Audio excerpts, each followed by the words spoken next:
Are there any additions or deletions to the listed agenda items? Hearing none.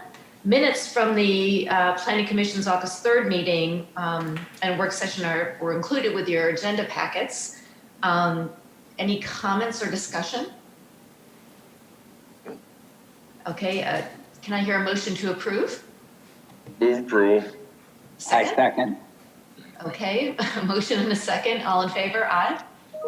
Aye. Okay, I think so approved. Thank you. Public comments. Residents and property owners may address the commission on matters of interest. Do we hear any? All right, if not, let's move on to agenda item 4, which is the Grays Woods Planned Community Phase 6C Grays Point Final Land Development Plan. Nicole, you want to take that away? Actually, Doug, do we want to do the sketch plan first? Yeah, if you don't mind, the additional item that was distributed last Friday. Oh, yeah. Yeah, sorry, that's 3.1, so that was kind of, Yeah, Sorry. we Yes. have with us Mr. Bob Myers from Hawbaker Engineering, who's going to present this. And with that, I think turn it over to Bob. If you want to go ahead and Alexander, Hi, can you put up the hi, sketch plan commission up? members. So our client, Dr. Kat Radke, is looking at putting the Abington Equine Hospital there on 550 on the old Fogelsanger property, in which there'll be a equine hospital, and then there'll be an arena, isolation. This is a facility that's well needed with everything that happens in the state. There's very few locations in the state that can perform the surgeries. Down in Penn and then up in Cornell are pretty much the two most local ones. So it's kind of it'd be a great addition to the area, especially with the growth of in recent years of the horse facilities at Grange Fair, and then the surrounding barns in the State College area also. But it'll be a 6,300 square foot equine hospital, and then a 80 by 160 equine arena. We designed all the stormwater, get all the permitting and everything we would need. But I mean, you guys can see the plan. Do you have any questions, comments, anything you can see from now that we should consider whenever we go to submit this? Yeah, this is just a sketch plan, so this is an opportunity to, ask questions if you're curious about what's going on, or if you got any specific comments, you can provide those also. The Board of Supervisors did look at this last week, and they had no additional comments on the plan. I've got a question. Go ahead. I was just going to ask if we could see knowing that some horse trailers are very large, has Hallbaker made required improvements so those trailers could make safe, with their tractors, could make safe entry into that long driveway? I mean, right now we're just in the preliminary sketch phase. Yes, we'd have to definitely take that into consideration, when we go before PennDOT to get our, revised HOP for the project. Okay.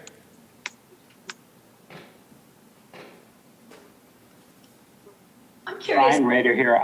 It seems like a very good looking building and a great location, a good use of that area. I agree. Yeah, it looks great. I know several people in the area that work their horses, do a lot of horse work. Yeah, I've got no problems with it. Like I said, the only reason why I brought that up was I was looking at this particular map right here, and it just I can't tell what the size of it. So that's why I just asked. Yeah, we'll make sure. I'll make sure that this was just kind of a pretty picture to get it on paper. Ultimately, the radius is down there. We need to make sure that, knowing how big some of the rigs could be coming in there, we'd want to make sure that, it's rated for a tractor trailer to be able to make the turn. at the bottom. Yeah, at least, what, 40, tractor trailer with at least 40 foot? Yeah, yeah, we'd probably try and go for 45 or 50, 55 foot radiuses coming off of 550. Poverty is owning a horse. Yeah. Hey, Bob, Brian Rader again here. Can you elaborate? You had said that currently people would have to travel as far as Cornell and where else to, University of Penn down in Philly yeah. are pretty much the two big equine surgical centers in the Northeast. Uh-huh. That Dr. are, I Radke's guess- with us now, if she has And anything to add. she can elaborate on that more, but the two Please do, primary great. ones locally are in Penn and Cornell. Well, isn't that because that's the only like vet schools in the area? Like there's only 17 veterinary schools in the country, right? Right. Well, and I'm sure Don't you think? those are probably tied to, I mean, part of it I'm sure is tied to the research, in the universities, but So, hi, I'm Dr. Radke. There is one private practice that's an hour and a half south. It's called Brown Equine. They're pretty much busting at the seams. It's run by my good friend, Keith Brown. He's always trying to send me surgeries. I'm always trying to send them to him. People usually rather take their horse to private practices because academia usually costs more, usually takes longer, and private practice is built around the customer, not around training of students. So for all those reasons, a lot of times people do actually prefer private practices, but that's the closest one. He's probably an hour and a half or two. It's Somerset where Yeah. Keith is. But he doesn't take, infectious things and things like that. So for those, they definitely do have to go to Penn or Cornell. And Cornell's in New York. I mean, they're leaving our state to get the Yeah. help they need. Yeah, it sounds wonderful. Thank you. Yeah. No problem. Thank you. So do we need to vote? No, we don't need any vote on this. Just an opportunity to have a conversation about the project. They'll have to come back with a land development plan and go through that full process with us, so we'll expect that in a few months. I think they'd Just like to break another ground in question the spring, so they'll probably be back before us, before then, so. I have one last question for Dr. Radke. Go ahead. So a horse that would have an operation would be at the facility for how many days on average? Yeah, it really does depend on what operation it would have, but anywhere from going home the same day to staying one night to staying a week or two. It just really depends on the severity of the problem. Most elective surgeries, they go home the next day. Most emergency things are about a week. But they're not, There's a lot of, they're usually like on stall rest, so they'd be within the building. yeah, I'm seeing a lot of residual benefits of people having to hang out in State College for a week or for however That's long. right. Yeah, that's right. Thank you. You're welcome. Thank you. So we're good? It sounds like a great project for the horses in the community as well as for the community. So, thank you. Thank you all.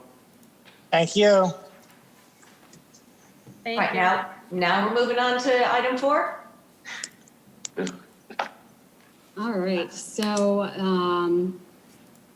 the Grays Woods Plan Community Phase 6C Grays Point Final Land Development Plan. That first little paragraph there just kind of gives some background to the other phases, Phase 6 portions. Excuse me. So this will be the third part of this process for that. And it will have 41 townhome lots, and it will extend Very Way as which is a public street, excuse me, which is off of Jack Pine Way. And once the plan is complete, 439 units will have been constructed. And this phase of the plan is in accordance with the master plan. And I do believe that Michael Pratt from Keller Engineering is in the audience live if you have some questions or if you would like some more information from him. The only question I had was on the item on sheet 8, which just talked about the tree roots.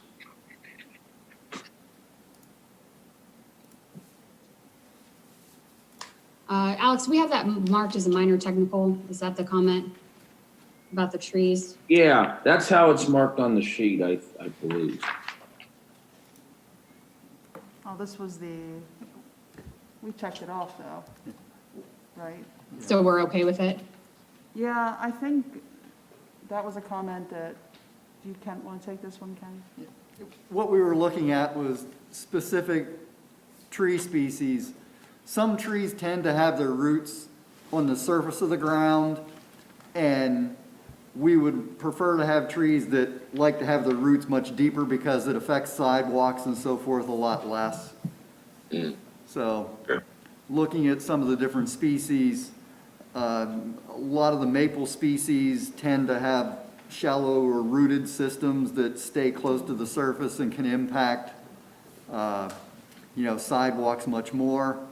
So, and that's where, the developer is more than willing to work with us on picking species that are a lot more suited to being adjacent to sidewalks. Yeah, that makes sense. Okay, thank you. So do we need to change any documentation or anything around that? I think, like I said, the township staff will be working with the developer on the species that are installed. Okay, thank you, Ken. I don't see you on my Hollywood Squares, but I hear you. Yeah, no, Ken's not on camera at the moment. Yeah. No, Michael, did you have any comments you wanted to make? Michael Pratt from Keller Engineers. No, I think that the summary was well done. This is an extension of Phase 6A effectively. It's 41 more townhome units just to the south of Phase 6A, which was completed several years ago in continuation of execution of the master plan.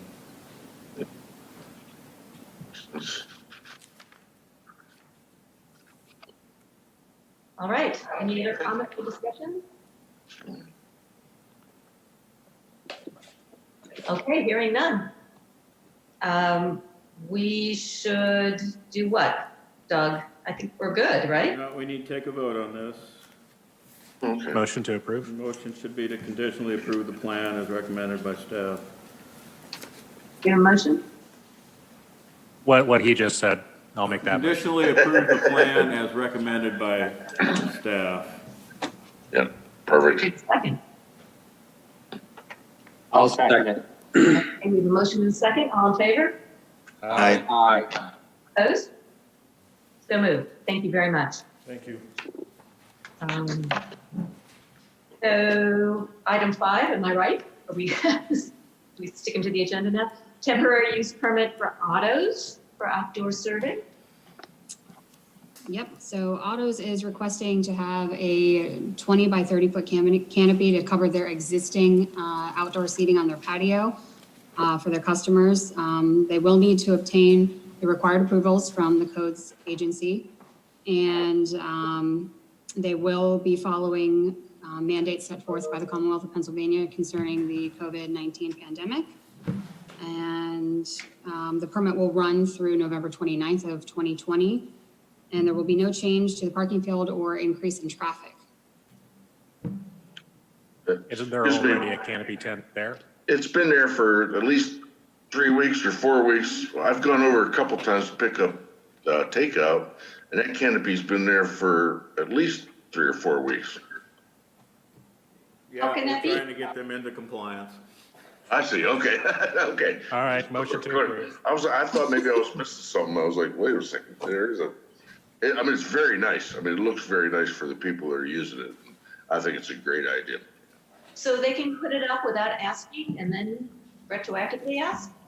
Under Times normal that's all. circumstances, no, but everything's a little bit different right now, so. Our main concern is that the tent is fire rated, appropriately fire rated, it is. So we're just crossing the i's and dotting the t's here.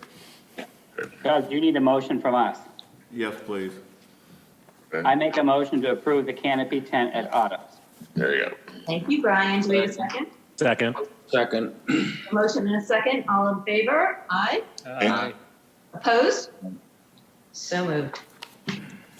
All right, so that brings us near to a close on our agenda. There's a status report on pending items. Anything we need to be updated around, Ken or Doug?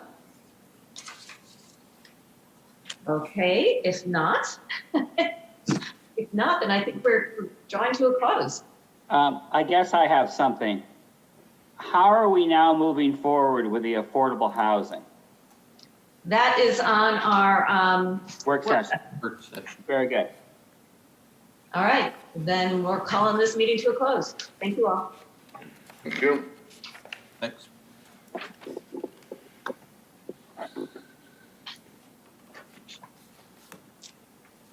Well, we're all still here. Is the work session on CNET as well? Still, No. we're gonna keep seeing No, it it here. shouldn't be. Pardon me? You're gonna stay on CNET. Oh, you okay. are? Okay. Yep. That's unusual.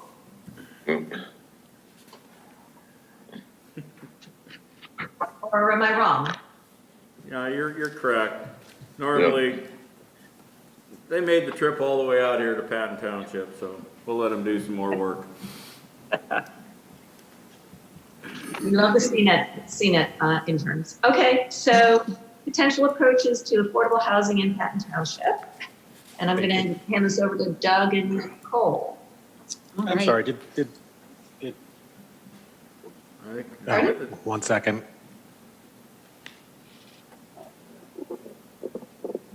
I'm having a minor technical difficulty on my side, Joe. Ignore me for a moment. Go ahead, Okay. Nicole. Sounds good. So the very beginning of this, we've all heard it before. We know that we are looking at ways to gain some affordable housing in the township. Currently, we are looking at 3 different options, which includes mandating inclusionary units, expanding the mixed-use overlay District 2 to other planned commercial properties, and allowing duplexes in the R2 district. As most of you already know by now, I did provide a kind of summary report to the board at their August 19th meeting. And the board is officially asking the Planning Commission to stop considering allowing duplexes in the R2 district. So staff did go ahead and send out a postcard mailer to the same properties that were sent the original notice, letting them know that we are no longer considering that at this time. We did attach, I did receive just a couple new comments regarding, I only attached what people had to say whether or not they were for or opposed. So I did receive a lot of different messaging, mostly asking for additional information or wanting to know when we would be talking about it again and trying to get more active in the conversation. So the only correspondence I attached to this meeting as materials were whether or not people were in support or in opposition of that specific topic. And then I did attach all of the survey results from the prior month's meeting. I think we closed, our meeting was on a Monday and we closed the survey out on, I believe it was that Thursday. So we did leave it open for just a few more days after the meeting to see if maybe some people that weren't aware that we were talking about affordable housing or hadn't filled out the survey prior to the meeting would still have a chance to have their comments registered through SurveyMonkey. So I started to work through some of those survey results, and then after the board meeting on the 19th, I refocused my efforts in that area to the last question where we asked residents what their thoughts were about finding solutions to the housing affordability. So I kind of compiled a short list to kind of summarize some of the trends that I saw repeating, because I believe there were about 64 different comments that people gave to their solutions of affordable housing. So I listed some of them there. Some of them do kind of fall in line with what we are currently talking about, with different ways to kind of maybe do some inclusionary zoning and extending the mixed use into some of the more commercial areas. And then I think we are still going to want to put some sort of affordable housing measure, perhaps when we get back to rewriting the planned airport district zoning. So I don't know if any of you have spent some time going over the survey results, if there was anything that stood out to you that you think maybe we should be considering more, or if you have any thoughts about the list that I put in the agenda. I think now would be a good time to kind of discuss that a little bit further. Okay, discussion? I have a quick question, if anybody has a rough idea. There was, what, 98 responses to the survey? I imagine some of those were two people from the same household. Most of the negative comments that were received were from Park Forest, not Fox Hollow or elsewhere. How many households are there in Park Forest? In That would have Township?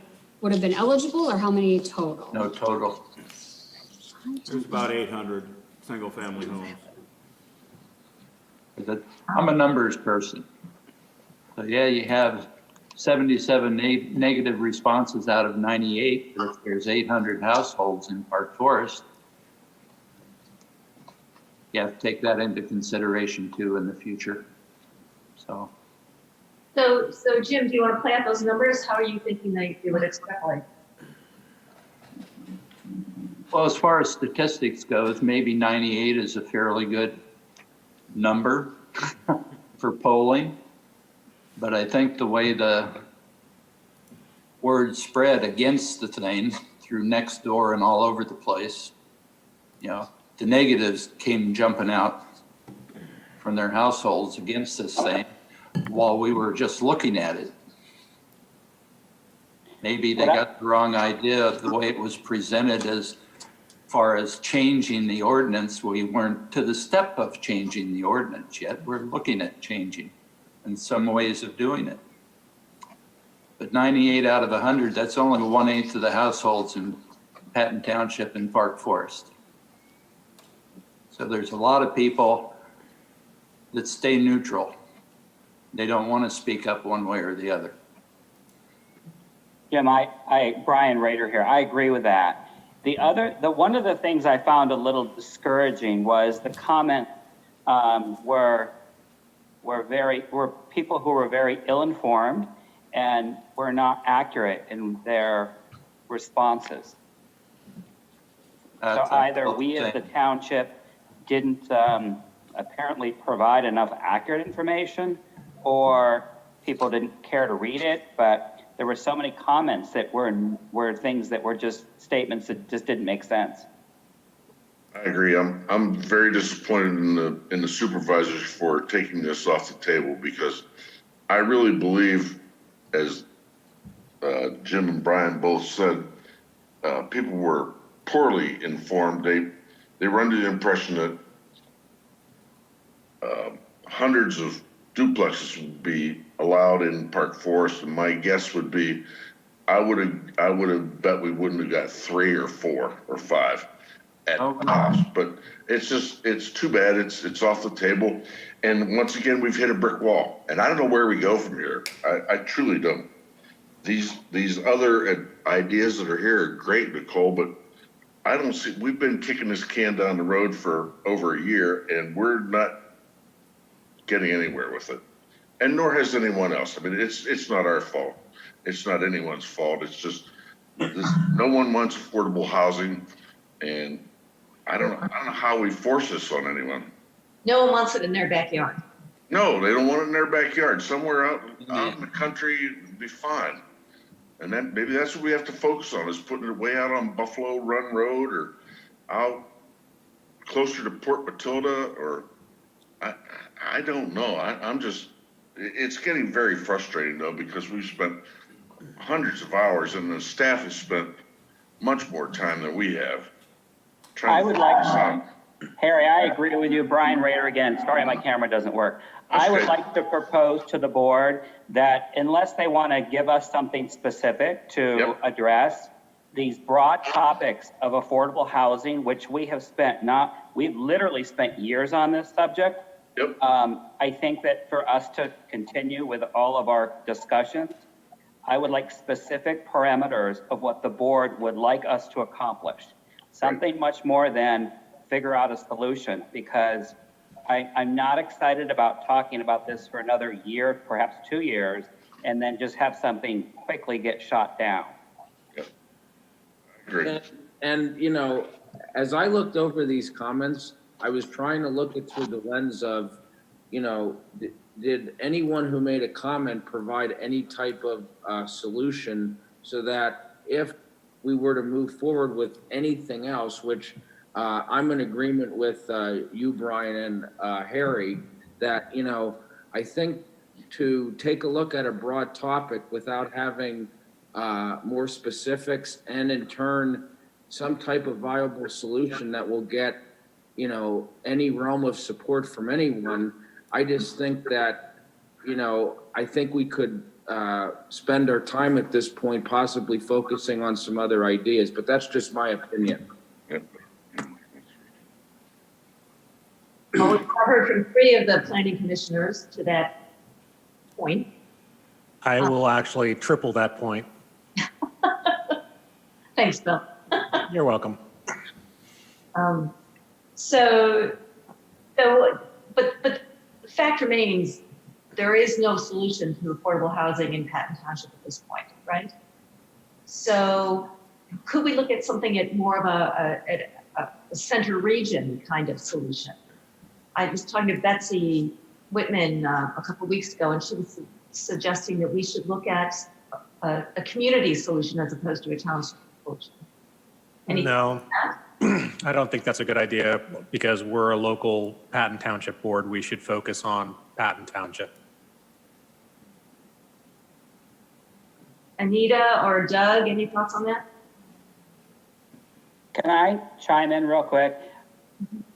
The board hasn't given us direction in terms of affordable housing about renting or owning. We can't even get a direction on that. So until we have better instructions, I don't know how to proceed on any angle. Thank you. Anita, thoughts? Oh, you're on mute. You're on mute, Anita.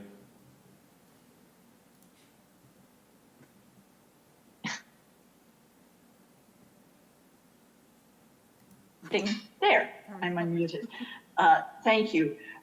I hear what you're saying, and the sense that I'm hearing you is that you would like more specific direction from the supervisors as to what they're expecting and what they are deciding. If I could just speak personally as one person, not on behalf of the board, my sense, and I followed the next door conversations, I've had people call me at home on both sides of the issue. I too regret the misunderstanding about the proposal that came out at the very beginning of the next door discussion. The person labeled it as low-income housing. And of course it's not, it was middle housing for the, looking at a target group with salaries of $50,000 to $90,000. I especially was impressed with, at your August open listening session, with the comments from the young couple off Fox Hill Road who spoke about, in a positive way, about what that would mean to them. I think there was much misunderstanding of what was being proposed. And my own personal sense when the supervisors voted to table it, and I thought our vote was to table it, not to forever take it off the table, but to table it for now, was a sense to perhaps give more time for development of an education introduction. I was in on a Zoom call on the Central County Affordable Housing Coalition, which is preparing talking points at the county level. Because my sense of some of the comments of some of the residents was a confusion about what is meant by affordable housing. And so the sense going forward, I would hope would be to have, my own personal preference would be a reintroduction with the education aspect and addressing some of the points that were misinterpreted in the first launch. I believe, again, just speaking personally, not for the board, the sense of tabling it was that right now there are a number of issues and the tension level in this town is already high on other issues.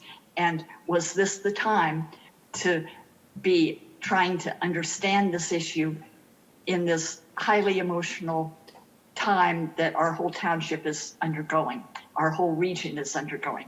So that was my own personal sense of not to kill this idea, but to take a deep breath to allow more time for perhaps a reintroduction with an education part. I'm hopeful that as the Center County Affordable Housing Coalition revamps its talking points, they have a wonderful video that Nicole shared with me from years before to talk about who is served by affordable housing. Why is it important? Why is it vibrant for our communities?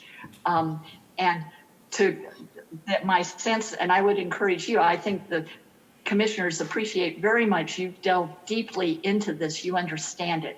And for whatever reason, I think it received a very negative response, partly from misunderstanding, partly from certain people's attitudes.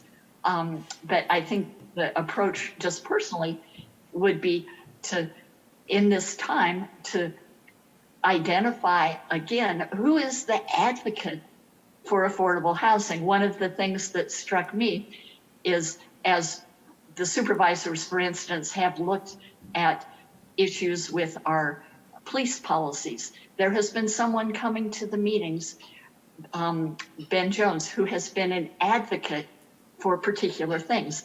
And I would hope going forward that there could be an advocate for the affordable housing, not just putting out, here are the details, but a real advocate, the why it's important, the who it's serving, the why our township needs this, why our county needs this.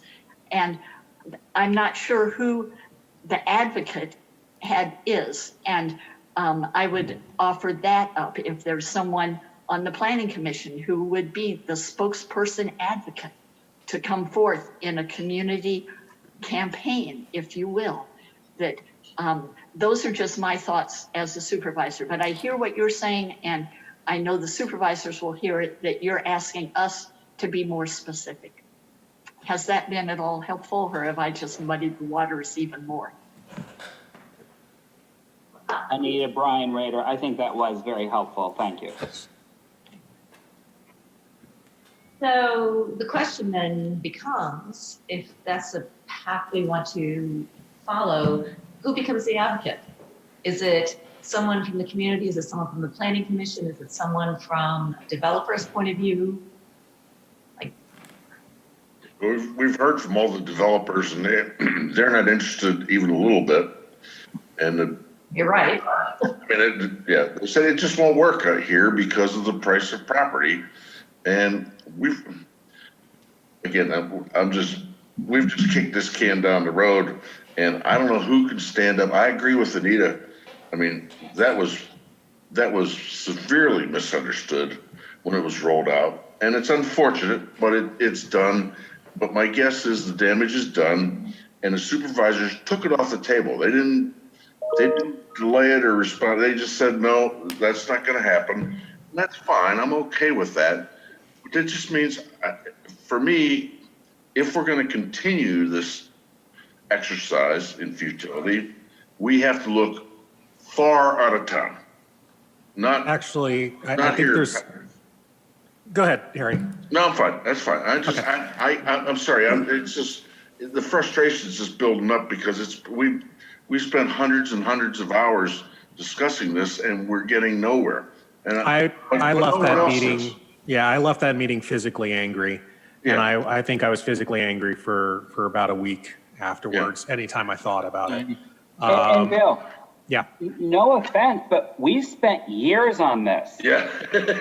I would like, the community may forget that none of us are being paid. This is a volunteer service. And if anyone thinks they're getting rich by contributing a solution to affordable housing, it was just discouraging. so the comment of the NIMBY is at its finest here. My feeling is very much so that the only way forward now is a public-private partnership where, the county, the township, or whoever basically funds what they want done. And rather than expecting a developer to do it. If Patton Township wants to build, not affordable housing, but, professor housing, a professor housing planned community, then it's almost like Patton Township has to step up, do it, and then run it, and then own it. So we had a referendum on open space, right? And there's some money that's raised every year to fund open spaces. Are you suggesting we do something similar for affordable housing? Why not? No, I'd be very interested in your thoughts on that.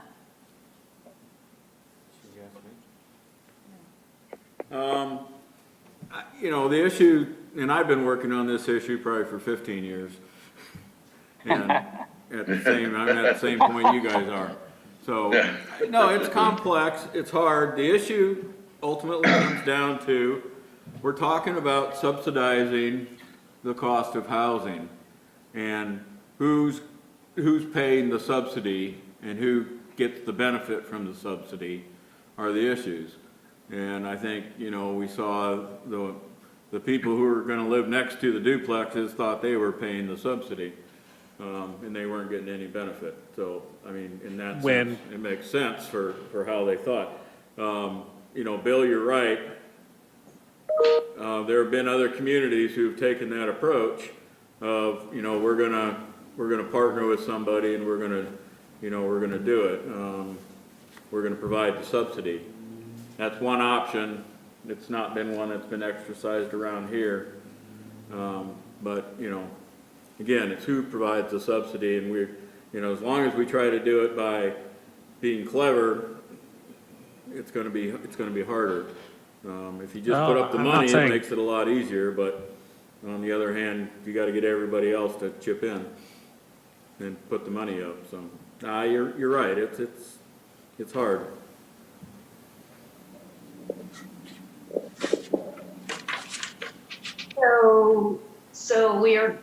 But we've been going down this road for some time, right?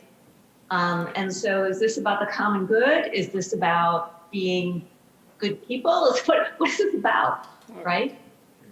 I would say we at least continue talking about mixed-use zoning for the C2. We've scheduled a meeting with the C2 property owners. When's that? Can't remember when it was. So, we'll talk to them, see how much interest is in that, and we can go forward on there. Again, that's where we've used, the subsidy comes through the zoning process there. We rezone something, provide that rezoning opportunity to a property owner, and in exchange, we get them to provide some affordable housing. So, I'd say, at least go forward with that part of it, and still look at inclusive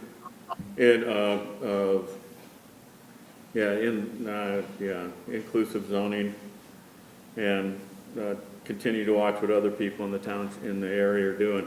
But again, until we get property values that are around, close to what they're paying in the middle of the borough, it's gonna be hard to make inclusionary zoning work also. You just Well, can't one provide other- a big enough incentive through zoning to make it worthwhile for the developer. Well, one other thing that we can do is all the open space, just de-zone it to anything but R3. You know, whatever the heaviest one is, don't let it be anything less than high density.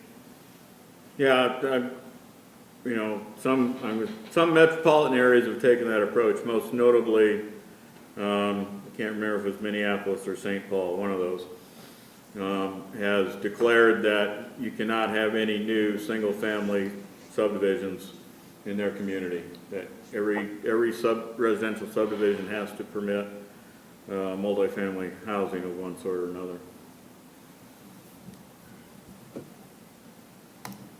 So, but obviously I don't think Patton Township's ready for an approach like that. I mean, we haven't created any new single-family housing zoning in, have we? I can't remember. I mean, no, everything we've zoned is, but we haven't made a lot of other zoning changes either, from low-density residential to high-density residential. You know, we've been nibbling around the edges with, commercial to mixed use. Well, I don't really want to call this failure. I want us to have a path forward, right? If there's a need, there's resources. So suggestions for how we would move ahead? So I have a couple comments, if that's all right. Everybody's good with that. First of all, I agree with what Doug just said in terms of pretty much everything. But I also wanted to make you all aware that on a regional level, I'm working on an accessory dwelling unit project that I will actually present some of my, it's more of an overview because I don't have any concrete findings yet, but this Center Regional Planning Commission and the Transportation and Land Use Committee will be a joint meeting on October 5th. So I will be presenting to them and trying to get some feedback on how to proceed with the project. So we might be able to look at that again. And that's the only reason that I think we're not still talking about it in Patton is because I knew I was going to be talking about it on the regional level. So I could kind of work on it from that angle. And I understand the frustration. I mean, I haven't been a planner as long as some of, like obviously not for 15 years, talking about affordable housing. But I just wanted to remind everyone that it is a national problem. So this isn't just something that we just can't seem to find the solution for what's going to work in Patton Township. This is something that has been a problem for a very long time. It's across the board in the country. So I don't really want anyone to completely feel like, we're just never going to get there, because I do think what we're working towards is better than kind of not working towards it at all, if that makes sense. So my thoughts in the moment on how to proceed is, as Doug mentioned, to keep going with the two options that we have. We did draft a letter for our next Planning Commission meeting notice to send to the C2 property owners that I did attach. And this is also kind of my going back to how we want to frame the conversation and get people involved. So I did provide kind of additional information, sort of like an FAQ portion to that letter. So hopefully there won't be as much quick jump to the negative, the backlash, and there's a little bit more in there about why we're doing it and how it will benefit these property owners should they do, and it's not mandatory,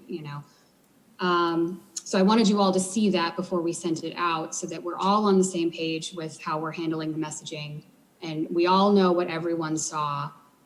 So there is that element. And then the other kind of takeaway from this is that if we can get, because if you see further down in the agenda, I have just sort of a broad outline of what I have been operating under as our goal with this. And then I did add also the Center County goal. But if we need kind of more specific information from the board, then we kind of can go back to that. Like, what is our goal? What objectives are going to get us there? And then, as Anita has pointed out, kind of going back to the need and the why and the education element, and start to try to get the public involved to see if we can't get them on board with us, so that when our next idea gets formed, they're there with us and then they can help us advocate for what we're looking at. So it is kind of a setback with the R2 duplexes. But I do think there is room for us to kind of keep plugging away and try to get something else formulated through this, if we kind of can go back and set some of those other things from the jump, as opposed to getting it to a point where we take it to the public and then they just decide they don't like it. So those are my comments.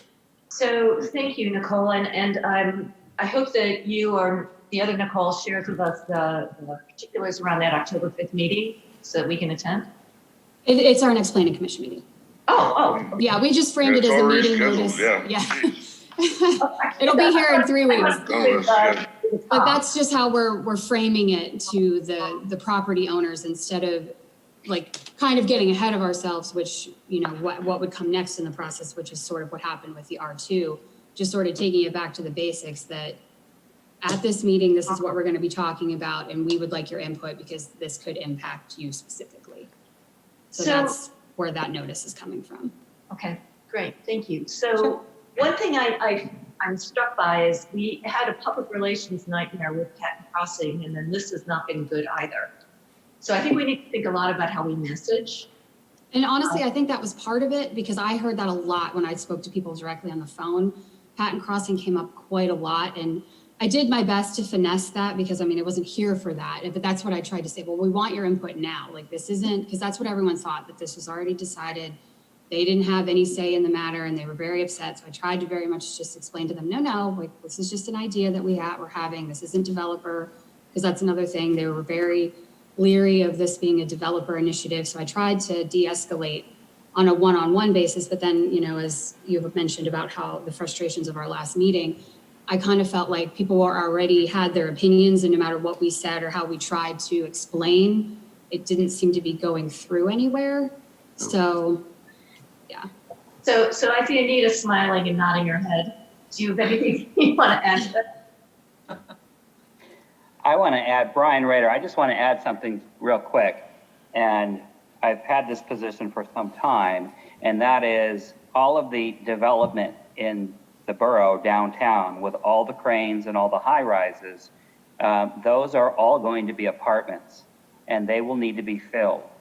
So our rental landscape in this area is changing in front of our eyes, and along with that will be the rents. And for Patton Township, because we're close to campus, but we are not walking distance to campus. So in theory, our rents will be going down simply because of supply and demand. That's all. Okay, Anita, thank you, Brian. Anita? And I wanted to build on something Nicole said too. Yes, I think one of the concerns that was misunderstood, or maybe it hadn't been decided, people were very concerned about absentee landlords in the proposed amendment. And it's my understanding, the Plan Commission, you hadn't gotten far enough to identify in that proposal that people would need to live on the site that they would be having their duplex on. So I commend the Planning Commission. I mean, you know, we know that I was involved in Patton Crossing on the other side, and the big brouhaha was that residents weren't involved soon enough. And here you are, opening it up to the residents at the very beginning, and you get all this blowback, which I'm so sorry for. But I think that if there is a positive here, it has certainly put affordable housing on the table. I mean, even though this particular amendment is paused for the moment, and I think in my hope, it is only a moment, but people started thinking about affordable housing. And so you've got their attention, and I'm hoping that you can build upon that. Okay, and thank you. And one more time, thinking about this on a regional basis, Nicole's going to bring that to us next time. So do we have anything else to discuss around affordable housing today? Not unless anybody wants to talk about any of the other attachments. We did touch on most of them. And as I noted, I did provide a paragraph in there There's an article, What Happens Next with Affordable Housing, that speaks a little bit more to the COVID pandemic. And I did talk with some of the organizations that are out there to kind of see if they had any information on what they're seeing in trends. And the overall consensus is that we haven't really felt it all yet. It's still going to be coming down the pipeline. And with the moratorium on evictions, that might be, once that, I mean, I know it's been extended, but who knows when that will actually be, will actually expire. That could change pretty dramatically. So more just wanted to let you know that I am kind of trying to keep an eye on what's happening there. But other than that, because we did sort of touch on the poll, I think that's about all I have, unless anyone else has any questions or comments. Anita? Yeah, one more thought or suggestion. I've had residents ask me for links to information where they could become more knowledgeable about affordable housing. And I'm wondering if the Planning Commission would like to create a reading list, if you will, or a spot on the website. You know, if you'd like to learn about the challenge of affordable housing nationwide. For instance, someone sent me the link about that middle housing. There's a video on YouTube about the importance of middle housing and how housing is a national crisis. I'm just wondering if there's a way to provide informative information for those residents who seem to be continuing to discuss this. I've had inquiries from Kathleen Dominic, and I see Leslie Brodigan, I'm mispronouncing her name, on next door, people who are sharing their own links. But I'm wondering, because you folks have done this wonderful research and I commend you for it. You've become the experts, and to the sense that you can share some educational information for those residents who are sincerely seeking to understand more. I don't know if it could be a website thing or however, but I would offer that suggestion. Anita, Brian again, I like that suggestion. We have spent such enormous amount of time and resources on this. We now probably have the obligation to make that information available for those that want to take it and just learn more about it, as we on the Planning Commission may, I don't know, I'm not speaking on behalf of everybody, but I do think the timing isn't ideal, but it is a good opportunity to continue education on it. So let's figure out a way to make that information available.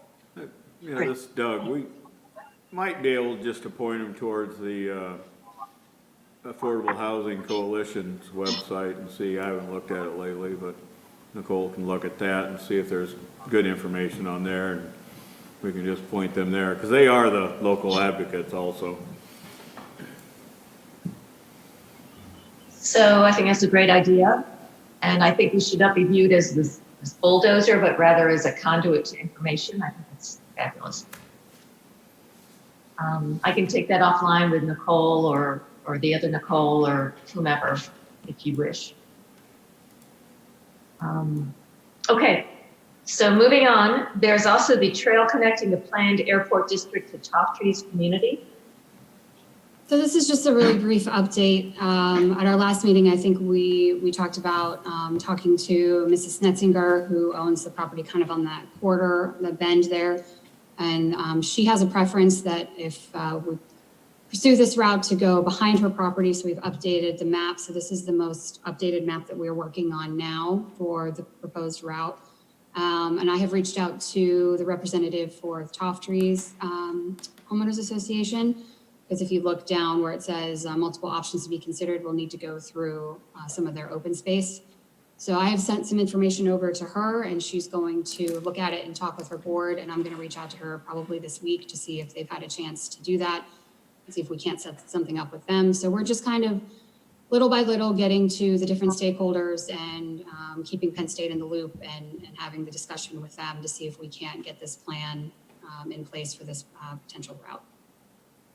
So that's pretty much all I have for that. And if you guys have any questions, I can try to answer them. Nicole, Brian again. No, are we getting the hunch that there's not a direct route to campus through the Penn State property? Yeah, we've looked at routes kind of on that southern portion because we started with Penn State to talk to them about going through their lands and the spray fields and how we could navigate that. So kind of shaking it down with them, pretty much the only way to do it would be like this because there's not really anywhere to get down directly through that we wouldn't get too close to their spray fields or have some other topographical challenge that we wouldn't be able to overcome for that same reason. And this red line, is it just on the shoulder? Is it a real path? What is the vision there? It would be a separate 10-foot wide paved path, separate from the roadway. Got it. Boy, that would be expensive. Yeah. I just remember what the Circleville path cost. Ms. Snetzinger asked us when we thought this might be built, and I said if we get it done in 5 years, we'll be doing really good. So that's kind of the time frame we're looking at. By the time we go through all these right-of-way discussions and then concept planning and preliminary engineering and finding the money for it and securing all the right-of-way, we're probably at 5 years at least. But you gotta start, this is where you have to start to make that happen in 5 years, so. Yeah, I agree. I'm fine with that. Well, it would be a great thing for the community, right? All right, folks, anything else for the good of the order? I want to commend Nicole and Doug and Steve and Ken and all the township staff and the CNET folks for all they do to make this happen each month. And